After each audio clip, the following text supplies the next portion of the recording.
Welcome, listeners, to the NKNews Podcast, recorded here in Seoul on July 24th, 2018. I am your host, Jacko Zwetsloot, and joining me today in the studio is Professor Dr. David Shuster.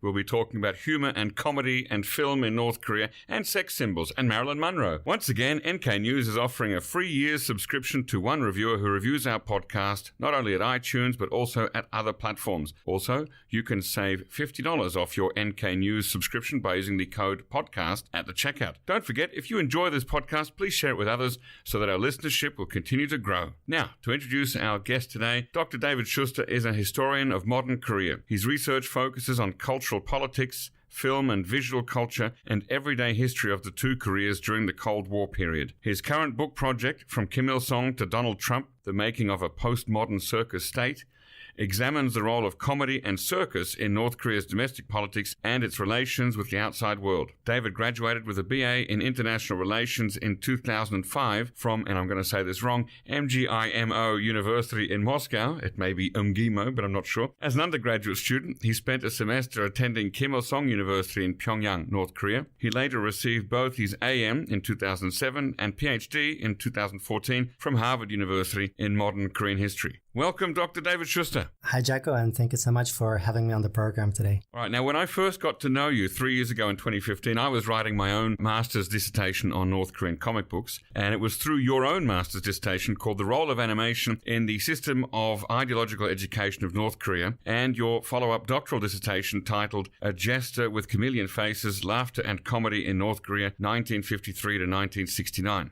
And you also wrote North Koreans at the Movies, Cinema of Fits and Starts and the Rise of Chameleon Spectatorship, which was published in the Journal of Japanese and Korean Cinema in 2016. Now, those papers were under the name of Dmitry or Dima Mironenko, but now you are David Shuster. Speaking as a man who uses one name pronunciation in English, another one in Dutch, and another one in Korean, I can understand, but it might be a little bit confusing for some of our listeners. So what happened? So yes, that's true. There was a name change recently. It's actually... the story is very simple. I moved to Israel and got Israeli passport and realized my long time dream is to take my grandma's Jewish last name, which is Shuster, and David has always been my Jewish name, which I just legalized, and now I formally go by what I consider to be my true name, which has always been my true name. So. Well, I understand you have a book coming out soon. Now, at the risk of almost promoting yourself, tell us a little bit about it. Is it a reworked version of your earlier dissertations and papers? The book is very much an evolution of my doctoral thesis, and it's also a major reworking and expansion of that work. I'm very interested in laughter, comedy, humor, jokes, and all these things. And so in my doctoral dissertation, the main focus was very much looking at the moments of rupture within the production of comedy in North Korea. Does that have a special definition when you say rupture? Does that mean something very specific in academic terms? So I'm looking historically, and the focus is post-Korean War until the 70s. So second half of the 50s up to the late 60s. I'm looking at the North Korean state's attempts to create what I call politically kosher comedy, and also looking at how it was dealing with the unintended consequences of comic forms that it created, which kind of got out of hand. The state's further attempts to tame and control these forms. So I use different terms that I coined writing the dissertation, such as jesters, kind of to signify this culture.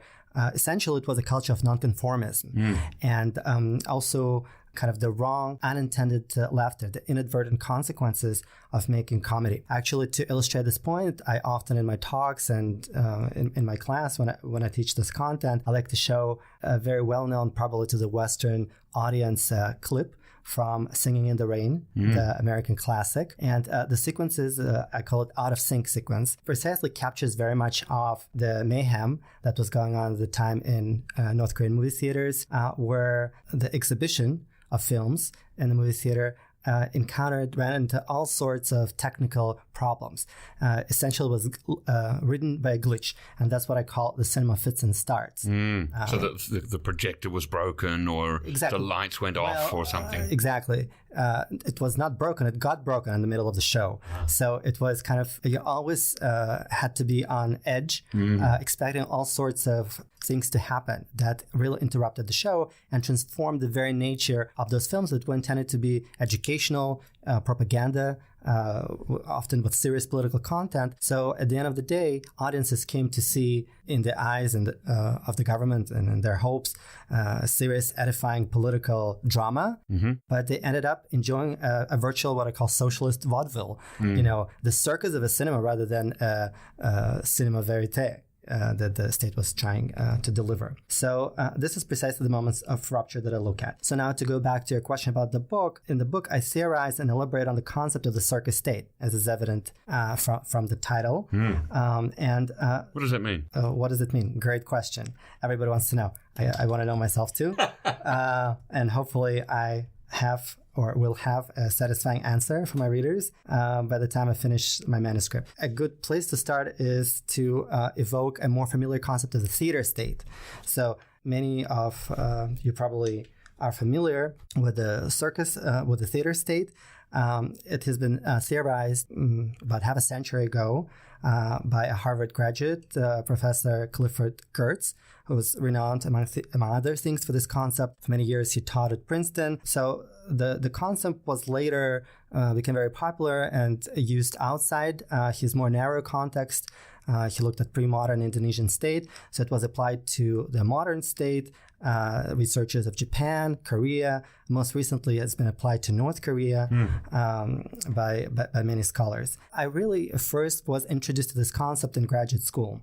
And I must say, over the years, I've had my issues with kind of trying to wrap my mind around that and arrived to the conclusion that I find the concept to be analytically vacuous and not very helpful. To put in other words, I think what a theater state describes, and the way that scholars have been using it, is really describes a quintessential nature or attribute, probably better to say, of any state at any time, whether it's a pre-modern state, modern state. So if there's a political entity, a state, it is by definition is theatrical. There's theatrics. So it really lacks in any historical specifics. So what I'm talking about here, and this is not a concept that I kind of pulled out of thin air, but rather I was working with comedy for over 10 years and studying in a different context, film, exhibition context, street culture, journals, graphic, not novels at the time, but cartoons and comic art, etc. This is something that really emerged from my empirical study, and it kind of begged itself to be given a name. And so circus theater really, that's what I come up with because I think it really captured it. So the postmodern, I call circus state, the reason I call it postmodern, is that it really is a quintessential quality of a postmodern political entity, state. But of course, it kind of comes of age and in the modern period. It's very much connected with the processes that happened in mid-20th century, crisis of modernity, first capitalist and socialist forms of modernity, this search for a new form of statehood that has a good or better, maybe the best, hopefully, handle on affect, how to control affect, how to manage affect. And so, by affect, do you mean emotional display? Precisely. The whole kind of repertoire of emotions, affective responses that we have to different things. Probably emblematic of the 20th century modern state would be Hollywood and kind of the spectacle, the showbiz of Hollywood. But it's not the same as circus, nor is it the same as theater. There's an interesting kind of conceptual evolution that we see unfold in the 20th century, kind of going from a very generic theater state, taking on some attributes of modernity, really climaxing in Hollywood, both in its classic studio era iteration and also what we have now, but really finally graduating with the first 2 decades of the 21st century to what I call the circus state. And I think Donald Trump, why is Donald Trump even in the title of the book? Yes. Because it's very emblematic and epitomizes kind of the state of politics that we can call circus state politics. And I think a lot of us have, including myself, have had a hard time trying to make sense of. But when we think of, in non-academic terms, you think of a circus, it's something designed to be entertaining for audiences. And Donald Trump certainly before his presidency, as a reality TV show star, was in the business of entertainment. And some would look at his presidency as having elements or aspects of entertainment embedded within it. Whatever you think of his politics, he's certainly not boring to watch. Is there an entertainment element in North Korea as a circus state? Absolutely. And so that has been very much the preoccupation of North Korean state ideologues of the state philosophy of Juche that we have kind of emerged and more clearly articulated by the 70s. Their preoccupation kind of with audience response, if we are to use kind of a more academic film term. Okay. So in other words, they were very concerned with how their propaganda was received, if it was effective. And they realized that they caught on pretty early on to the fact that the best way to control the audience is through affect and other things. And if we look at affect, laughter is the ultimate affect that also spins a whole gamut of other emotions and affective responses. I mean, to put it simply, in other words, there's nothing better than a good laugh. Right. And on the way there, you can go through the journey of, being irritated and angry and frustrated, and at the end you laugh. It's really the most cathartic, climactic experience that you could have. So the whole idea from about the mid-50s in the post-Korean War period for the state has been to figure out this recipe, this formula to make an effective comedy that they can pack with political content, of course, as anywhere in the world. There's politics in every film. But they understood that if they don't know the success behind how they can deliver it to the audience, then there's little worth in what they're trying to do. And what they were trying to do was really create a new man, a new kind of socialist Juche man, and an ideal type. So you said earlier that in the early days of North Korean film, that people would often laugh at the wrong moments, at least in the eyes of the state, right? That it was, what do you call it, an unforeseen response. And are you suggesting here that the North Korean state tried to figure out what it was that made people laugh so it could co-opt that response for its own purposes? Yes, precisely. That was very much one of the reasons, at least one of the major reasons why they were concerned with the effect of propaganda. And so often they sent undercover officials from the film industry to watch what's going on in movie theaters. And after we can find reports, sometimes they were quite humorous, sometimes quite serious, but really describing all sorts of problems that were going on during film exhibition in North Korean movie theaters, such as equipment breaking down, image getting out of sync with the sound, problems with dubbing, which was live at the time. Sometimes movie theaters would be overcrowded and people will try to get in for free and break furniture. So really the real show was going on not so much on screen, right, but off screen in this movie theater space. And they realized that the state itself was complicit in creating this environment of watching these films. The technical problems were really created by the inadequate film exhibition network that we have in post-war North Korea. So that was one of the aspects that we tried to remedy, but also they were trying to figure out what really fails to deliver the effective response of the audience in practice, as opposed to what they would think in theory. So they would write out these comedy films, but then they would have to kind of put it to test and see, do people actually laugh? Is it really funny? Right. And actually here, I kind of want to bring up a point by one of the greatest, I think, comedians of 20th century, and certainly father of post-war Soviet comedy, Yuri Nikulin. He's often compared kind of to Charlie Chaplin. Kind of Russian speakers recognize his name. He was a big comedy star in the Soviet circus and film and whatnot. So in one of the early films that he took part in, he writes in his memoirs, they were trying to create a serious drama, but it turned out to be a comedy and very successful. And he said it's probably one of the few instances when you try to make something serious and it turns out to be funny. Usually it's the other way around. A lot of people try, to write a great comedy, but it just falls flat. And we all know that. Everybody's trying to figure out the secret behind how to generate laughter. Yeah, actually, that reminds me of in the late 1800s, the British author Jerome K. Jerome tried to write a serious book about traveling on the river network from London out into the countryside with two friends. And he wrote this book that's called Three Men in a Boat. And 130 years later, people still read it precisely because it was funny. He didn't intend it to be funny. He intended it to be a serious travelogue with some humorous moments here and there to kind of spice it up a little bit. But it ended up just being a very funny book that people still read. And it's one of those rare cases where humor actually transcends across time, because it does. What's funny, for example, very few people these days would watch a Charlie Chaplin film and find it as funny as audiences did back then, right? I think there's a lot of confusion around this issue. And I'm kind of glad you brought up this famous book and very famous Soviet classic in Soviet cinema, Three Men in a Boat. And that's really a great point. What is it about this kind of trans-cultural, trans-temporal quality of humor? And I think here it's important to understand the distinction between laughter on the one hand and humor on the other hand. And so I think we often, even including a lot of scholars who write on these topics, confuse these issues quite a lot. So laughter is a universal human condition. It's clear we all laugh. Right. There's no question about that. Humor, on the other hand, it varies from place to place. So kind of to put it in a fancy academic language, humor has its own geographies and its own temporalities.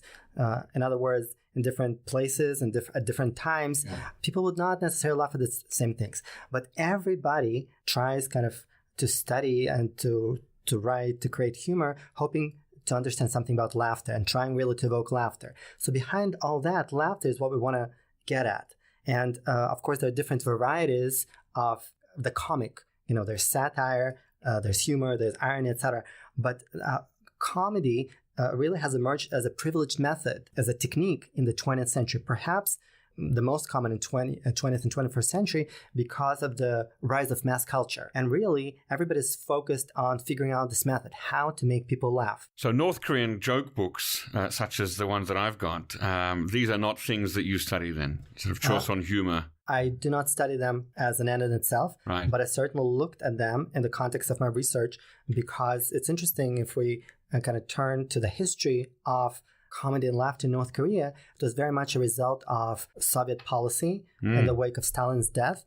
And one of the changes was kind of a desire to bring in this new critical element. And so laughter was seen as a very important agent to promote this critical sensibility. And so at one of I believe it was the second Soviet Writers' Congress, where North Korea also had its delegation, they talked a lot about how to make Soviet socialist literature entertaining, funny, comic. And so it is in this context that when North Korea was liberated, and especially after the Korean War, because it was right after Stalin's death, when all this literature started coming in translation and being also reproduced in North Korea, everybody was bent on producing more and more laughs. Humor and satire was a very common feature in most newspapers from the time.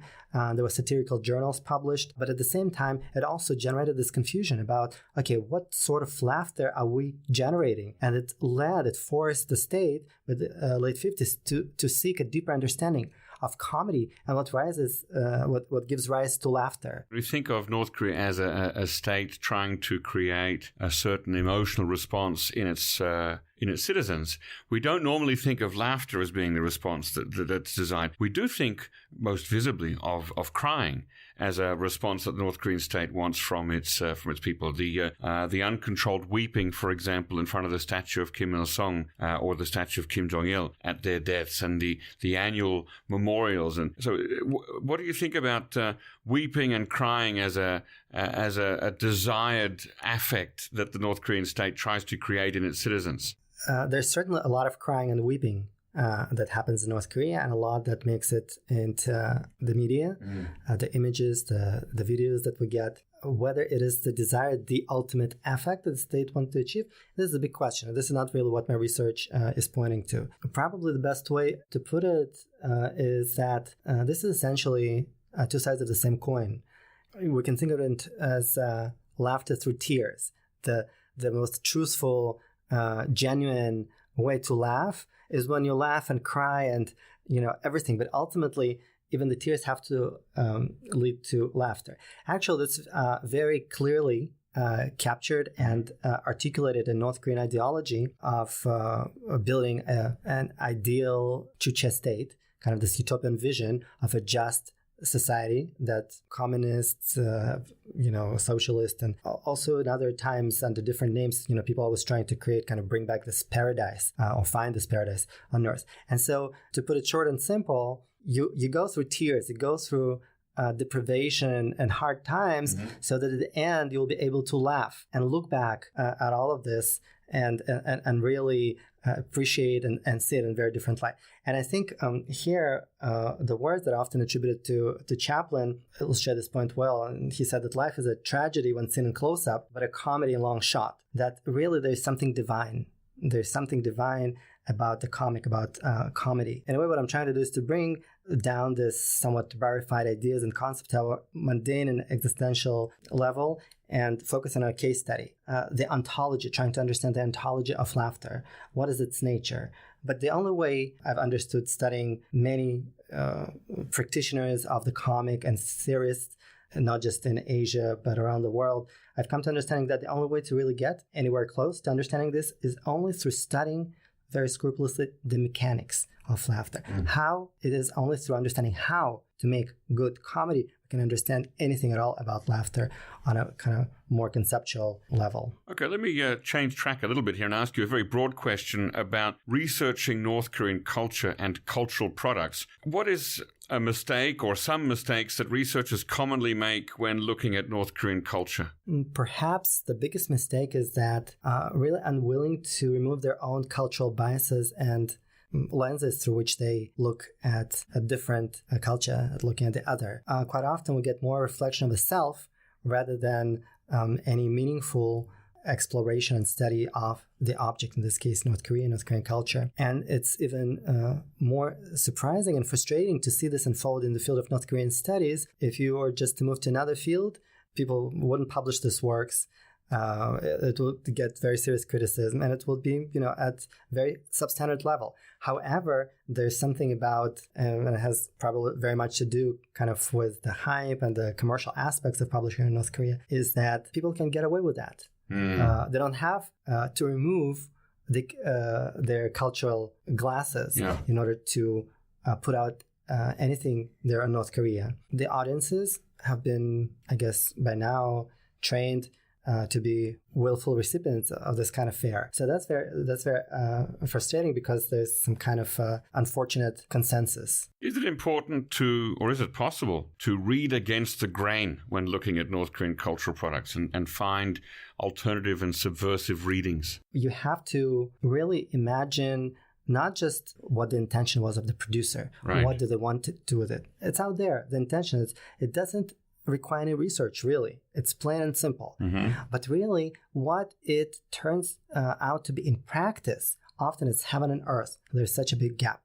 And so a lot of research in North Korea just flatly reads off official statements. This is what we're making. This is what, and people assume that's how it works. Now, most people wouldn't know that satire exists in North Korea, for example, but you write about the North Korean satirical journal Hwasal. Can you tell us what it was, when was it published, and so on?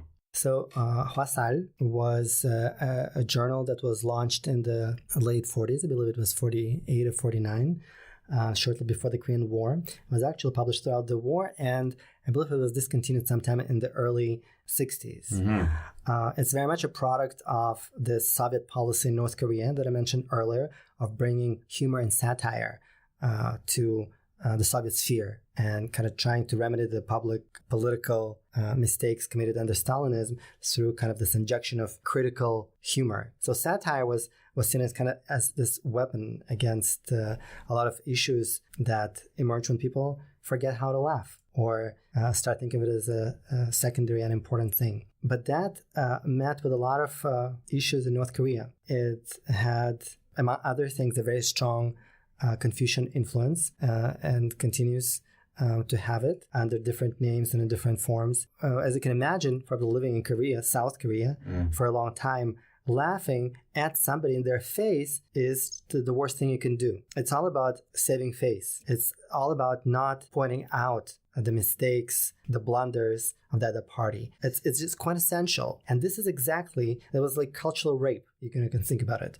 when the Soviets tried to bring it in a lot of Soviet Koreans, but not just Soviet Koreans, literary producers, writers, artists, etc., tried to implement that. And that they realized that although the state was asking them to produce social and political satire, even social satire was very problematic. They were asked to mock, to laugh at the bad customs, the capitalist or feudal or traditionalist ways that were supposed to be eradicated as part of the Cultural Revolution in North Korea. But they realized they're not just laughing at abstract character traits. They're laughing at very specific individuals that are still going to be there in their life.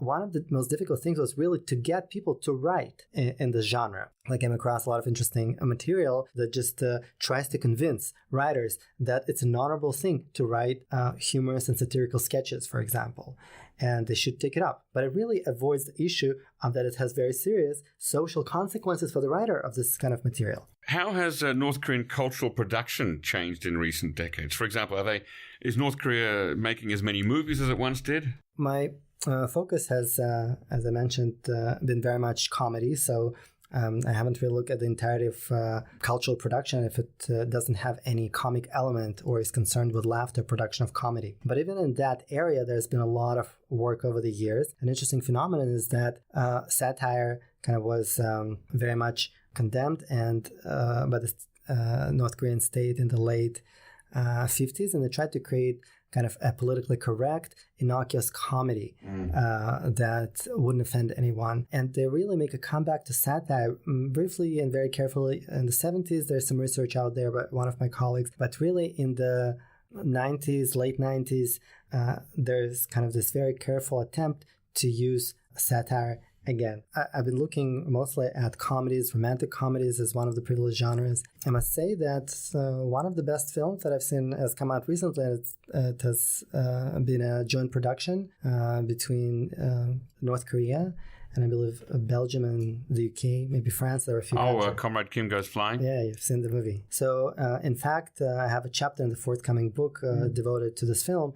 And in many ways, it epitomizes a lot of connection to the circus state. Well, there is a circus element in there, isn't it? Well, the whole film is kind of set in the circus and around the circus. And I was very happy to discover this moving into the contemporary period, that very much the same concerns, the same, I think the state has been preoccupied with, continue to be relevant. And they made a big progress in actually achieving the laughter of the audience that would laugh with the film, but not at the film. Yeah, that's obviously what they want, isn't it? When I did my own research into North Korean comic books, I noticed that there did not seem to be any books dealing with the alleged Shincheon massacre of the Korean War or any other American atrocities. And then I wondered why this was, especially given the prominence of the Atrocities Museum in North Korean discourse to teaching young North Koreans how to feel about Americans, for example. And then I came across this quote in your PhD thesis talking about anti-American movies. You wrote,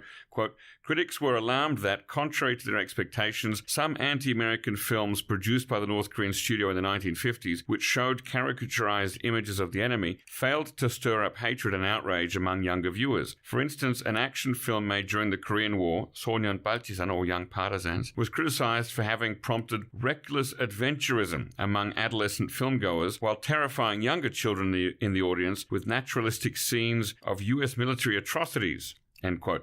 So maybe somebody decided not to allow atrocity education to become mixed with entertainment. Sorry, is there this kind of separation of entertainment from ideological education? Anti-American ideological education. We can't really talk about the separation as we would have in Western culture between politics and entertainment. The whole idea that it's fused, and the whole project of the North Korean film industry since the late 50s was really to find that golden mean where politics meets entertainment.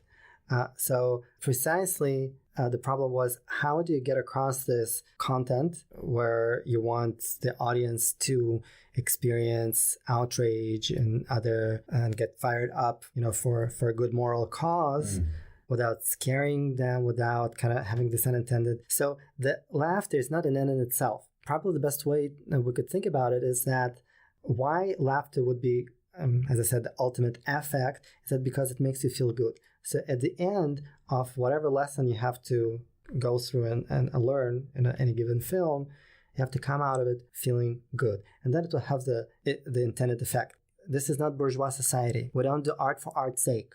We don't do entertainment for entertainment's sake. And this is would be incorrect to view any of cultural productions in North Korea up till today as just trying to entertain the audiences. If you don't see, actually, they're really learning to, and something they've really wanted since the 60s, I've discovered, is to be as good as Hollywood filmmakers. How you go to the movie, you enjoy it, you think of it as entertainment, but then you come out with ideas, and you don't think about it as ideas, it's embodied. So how to embody politics and affect. North Korea turns to no other than Hollywood to learn about comedy. If before that, we have a very close collaboration with Soviet filmmakers. There's a lot of critical literature translated from the Soviet Union, students being sent to film schools and film studios to get training in Soviet Russia. All this stops kind of abruptly by the early 60s. All of a sudden, we find a lot of writing in North Korean film journals about Marilyn Monroe, about Charlie Chaplin, about... Since you mentioned Marilyn Monroe, tell us what you found in a North Korean film criticism magazine about her. What did they write about her? Very surprisingly, she is presented there in very positive light as a victim of the bourgeois film industry. Even more ironically, she becomes almost co-opted as a symbol of the revolution. Oh. I mean, she's quintessentially, in North Korean discourse, transforms into this symbol of a beautiful, innocent woman who falls into the hands of lustful tycoons, studio tycoons, whose mind is just set on making profit. That was part very much of the ongoing attempts to construct this notion of moral beauty, of virtuous beauty, and connect it to the revolutionary ethos. Is she the only sex symbol talked about in North Korean texts? I mean, is there anything more broadly that we can discern about sex symbols? In my research so far, she's the only one talked about in this context, and very much becomes the crux of this discussion that emerges about sex symbol that is very interestingly and euphemistically rendered into Korean as a symbol of physical beauty. There's no sex really in there, and that's how she presented. There's no association with sex at all. Literally, she's called yukchemi, sangjing, a symbol of physical, corporeal beauty. Mm-hmm. And then there's a lot of kind of explanation and elaboration on the term in other writings and other contexts, often by way of advice to aspiring or fledgling film actors and actresses, to focus not just on their acting skills, but also making sure that it's a all-around package, and they also can seduce with their virtuous beauty that shines through. Now, what advice would you give to aspiring students of North Korean culture following after you? What are some areas that need to be looked at but that haven't been looked at yet? I think there are a lot of gaps, a lot of areas that are waiting to be discovered and covered, and even those that have been covered are begging for more depth. So my only advice and kind of words of inspiration to students, but also to my colleagues, is to look out for unorthodox, unusual stuff, and try the best they can to assess that on its own terms. And that's probably the best piece of advice I can give. And only then we can really understand something about North Korea. And if we understand about North Korea as this quintessential other, eventually, hopefully, understand something about ourselves too. All right. Well, that's where we will leave it. Thank you once again to David Shuster for joining us today on the NK News Podcast. Don't forget, listeners, you can listen to all of our shows as well as read full bios and show notes on our website, www.nknews.org. NK News is the leading repository of North Korean research, news, and analysis, and we hope to see you there. And you can send feedback, comments, questions, or guest suggestions to podcast@nknews.org. Our podcast was produced by Arius Dare and facilitated by Chad O'Carroll and Christina Lee. Lastly, a reminder that one random reviewer per week will win a free NK News membership. So please review us after listening and you might win. And share this podcast with your friends, because if we don't hit 5,000 subscribers by the end of the year, I might defect and become a movie star in Pyongyang. Thank you and listen again next time.